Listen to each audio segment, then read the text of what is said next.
Now, it used to be that if you wanted a pure electric car to travel even moderate distances, then basically you bought a Tesla or you were being deliberately awkward. The cars, the brand, the supercharger network, it all combined to make it a pure electric smackdown. And a lot of that, to be fair, is still true. Indeed, this is a newly revised version of a model that was the best-selling car in Britain twice over in 2020. Wow. Yes, not only was it the best-selling electric car, it was just the best-selling car. Now, let that sink in for a moment because it is the amazing Tesla Model 3. I have a thing to say. Oh. Teslas are really very, very good at what they do, but I think that they've actually started to get some competition. I mean, we both love that Polestar 2, right? True. But I do think I've found a car that is finally going to give the Model 3 some sleepless nights. Really? In what? Can you not see it? It's that, you idiot. Oh. It's the Ford Mustang Mach-E. Now, I know. Why is Tesla always mentioned every time a new electric car offering comes out from, well, pretty much anyone? Well, they are the default because, well, they've been around so long that their cars are always so complete that they are the first firm that anyone thinks of. Yeah, that's true, but Ford is a very big company and it's definitely come out swinging with the Mach-E because this is their first go at a pure electric car. Now, it comes in a proper range as well, so you can have a standard range battery that's 76 kilowatt hours or an extended range at 90 kilowatt hours, and you can get rear-wheel drive or four-wheel drive versions of either of them. So there's basically 4 different models. Now, they go from just over £40,000 all the way up to 57k. And this one is actually a first edition model, which is top of the range at £57,000. And for that, you get the extended range battery and 4-wheel drive. That's sounding all rather impressive, which means I think it's time for an electrifying face-off. Let's go! Oh, do I have to do this bit? Over dramatic, but yes, it is in your contract. Really? Do go to electrifying.com, like, subscribe to our channel, and we are here for you for all your electrified needs. Oh, good, that's that bit out of the way. Let's get back to the Model 3 and the test. We'll find out why this car is the one to beat. Yeah, let's talk about the basics first because, well, the Model 3 is going to be a bit smaller than the Model Y. It has a boot rather than a hatchback, which actually also the Mach-E has. Plus, the Tesla Model Y isn't actually available in the UK for at least another year, which is why 3 is the magic number for me. Do you know what? That actually sounds pretty reasonable, but that Ford, you can really tell where they're gunning for the Model 3 because there's pricing that is exactly the same or slightly undercutting it the whole way through the range. But more of that in a minute. Yeah, let's get onto the specs a little bit later. First, let's talk about the practical stuff, the slightly boring stuff. In terms of space, this is going to be a bit smaller, just a smidgen smaller. And the fact that it does have the boot rather than the hatchback is a shame, but it does make up for it in the fact that it has a rather funky frunk up front, which basically gives it 425 litres overall, which is not bad. However, in this particular model, the 2021, the frunk is actually a tiny bit smaller because it has a new, rather more efficient heat pump. Oh my gosh. There you go. That's actually really good knowledge, Miss Shields. I mean, no fun at dinner parties, but it's really good knowledge. Now, weirdly, despite the Mach-E being quite a big car, the swoopy shape means that it's actually only got a 402 litre main boot, even though there is a little bit of storage space under here for your charging cables. It does, however, have one rather major trick up its sleeve, and that's because the front boot is actually 81 litres, which is massive. Now, this one's actually got a weird little divider in it that helps you keep your shopping in one place, but it's lined like a bucket and it's got drain holes, so you can put all your dirty stuff in there and keep it away from the interior carpets. Though I have to say that my rear seats, you do have to kind of duck a little bit because of the swoopy roofline, but once you're in, there's a flat floor and it's really quite roomy. And that's one small, tiny, insignificant difference, that there is a little bit less space in the back of the Model 3, but not enough that matters just to get smaller friends or refuse to let your children grow. And you may have slightly smaller back seats, but the Model 3 is much more delicate looking, isn't it? It kind of makes the Mach-E look a bit swollen. It's certainly a neater shape, This is the base standard range rear-wheel drive model, and well, it still just looks really modern. It's nice and clean, and this is the 2021 version, which actually gets loads of upgrades too. And I think that's the beauty about the Model 3. It hasn't sat still, it's constantly improved, and that's why it's still the car to beat. Although I will say that the Mach-E looks good to me, it's got style. I like the Mustang rear lights, I like the roofline, I am less sure about this big puffy mouth, but overall it's got presence on the road. Ah yes, on the road. Now this is where the Model 3 gets even better. Hold your horses, Nicki. New car goes first.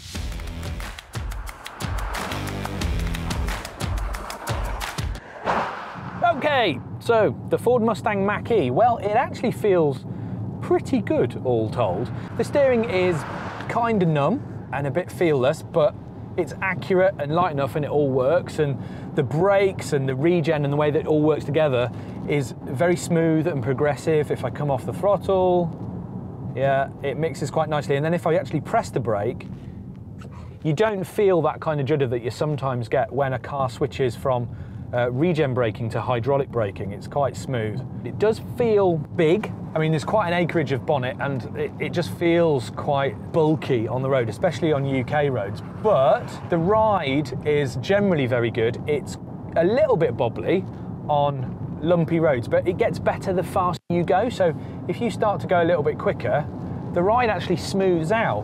When you're going really fast and you turn in, it rolls over ever so slightly. But you know what, I'd rather give up some of that really incisive turning for a bit more comfort, and it's genuinely very, very comfortable. I really like it. It's got Mustang rear lights and it's got Mustang power bulges on the bonnet, but this car, to be honest, has got as much to do with a Mustang coupe with a V8 engine as I have to do with Nicki Shields. We're completely different. Though this is a very, very good EV. It matches up really nicely. I like the textures as well. It feels quite a premium car, and sometimes that's not always the case with Fords. There are 3 modes accessed through this massive widescreen television, display. It's obviously a touch screen, and they're called Active, Whisper and Untamed, and they actually don't do anything to the power output available. What they do is they change the rate of the steering, the throttle response, the noise that the sound generator makes, and also the interior lighting. Yes, I'm not kidding there. So Active is kind of a blue light, averagely quick steering, throttle response, and this noise, which is kind of a light hum. If you put it in Whisper, that changes to a greeny colour, and there's no noise apart from the whine of the motors, and it's got quite a lax steering, so I quite like that. It's quite gentle. It's a good mode for just wafting around in. And then if you want to go a little bit quicker, or at least feel like you've got a bit more input, you put it in Untamed. Oh, you can feel the throttle go. Suddenly got a lot more throttle response. All the lighting goes red, get some red lights on here, and the steering's a lot quicker. And if you listen to the noise, is it kind of a synthetic V8 or somebody playing a tumble dryer through a megaphone? I'm not really sure. The mode I actually like driving this car in the most is Whisper mode, because it just takes out some of the aggression and you just sit back and it's softer. It feels like it reacts to the throttle a lot more gently. The steering's a little bit more relaxed. It's just nicer. I do notice a couple of shared Ford bits, like these stalks are the same ones that you'd find in any other Ford product, but in some ways that just makes it feel a little bit more familiar. You know, it's quite nice to see a couple of bits that you recognise.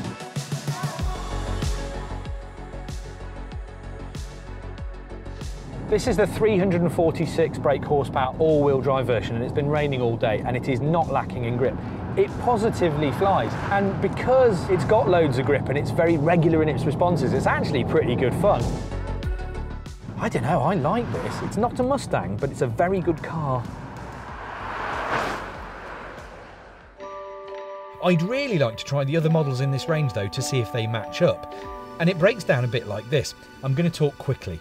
The standard range rear-wheel drive has 265 brake horsepower, gets from 0 to 62 in 6.1 seconds, and has a claimed 273-mile range for £40,350. There's a four-wheel drive version of that with the same power that's very slightly slower and only has 248 miles of range for £46,650. Then there's the bigger battery cars, the extended range rear-wheel drive with 290 brake horsepower, a 5.6 second 0 to 62 time, and a whopping 379 mile range for £49,980. And the four-wheel drive version like I'm driving, which has more power at 346 brake, a 5.1 second 0 to 62 time, and a claimed 335 mile range. That costs £57,030. The 480 brake horsepower GT will be along later, and that should be around 75 grand. Oh, and they'll charge between 115 and 150 kilowatts, depending on which battery you have, which is pretty good. To be fair, all of that does sound good. However, I'm still not convinced that anything really holds candle to the Model 3 though. Tesla is a leader, they're not a follower. And it shows in how sorted the product feels. Even this standard range rear wheel car feels pretty exceptional. Okay, so the steering, it isn't the most talkative, and the ride, like Wookiee's Mach-E, can get a bit thumpy at times, but generally it just feels grown up. It's probably the most sporty of all the normal electric cars out there, and that is before you even start playing around with the different modes. Now it's pretty obvious, you can instantly see how the Mach-E has copied the Tesla, and that's with this, the widescreen touchscreen. I think it's rotated 90 degrees in the Mach-E, but typically, like the Tesla, everything is controlled on this center screen. One point to the Mach-E though, because I really miss not having the navigation and your speed directly in front of you in your driver eye line. And in the Mach-E there is an extra screen in front, so I kind of miss that in the Tesla. However, generally in terms of the design, this is your typical Tesla. It's pared back, it's clean, it's crisp, and it's built much more like a mobile phone than a car.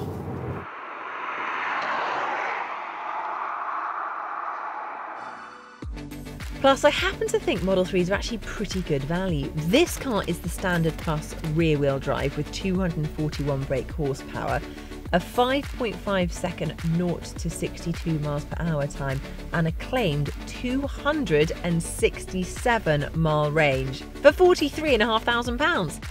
Now, then you've got the long range all-wheel drive with 346 brake horsepower, 4.4 second 0 to 62 mile per hour, and 360 miles of range for a tenner under 50k. And then a personal favourite, the performance.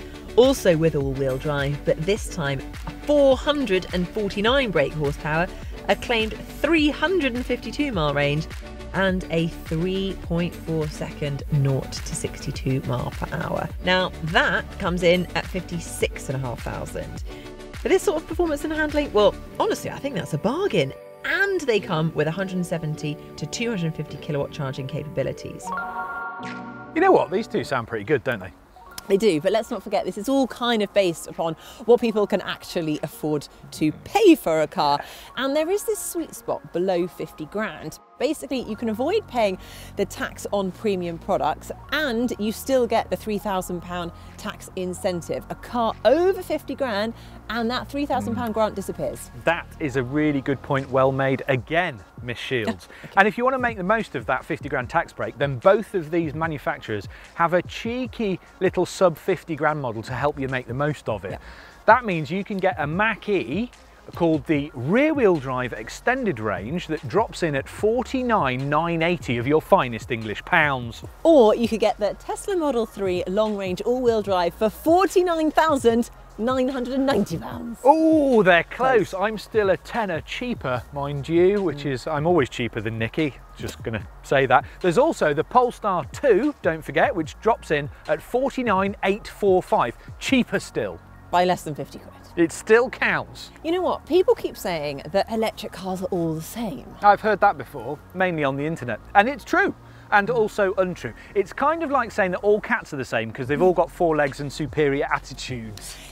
But I do see the point, because I mean, you don't really get characterful electricity, do you? I mean, you know, you have an electric motor, it gets you from A to B, and that's kind of it really. It doesn't matter what car it's in. That's true. I mean, you wouldn't buy an electric car because of the sound it makes or the specific kind of electric motor that's got in it.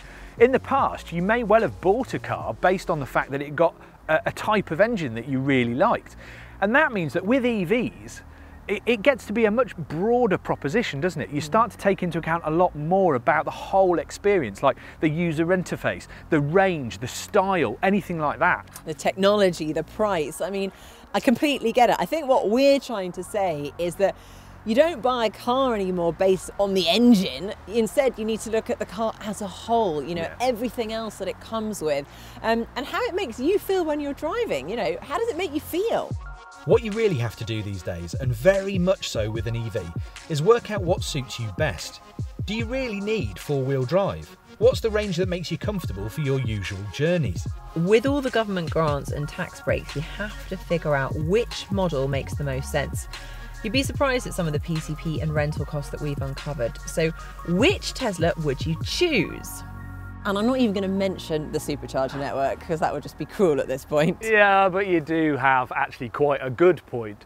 If I was going to travel any distance at all, then I would probably buy a Tesla. But if I'm being really honest, I find the whole cult of Tesla thing really off-putting. Yeah, but come on, when have you cared what other people think? I mean, look at what you're wearing, for example. Come on. It's got to be the Tesla, surely. Look, I'm not doing this on purpose, but out of these two, I think I would still have the Mach-E. But if you're making me choose between a Mach-E and a Polestar 2, then, well... That would be another video.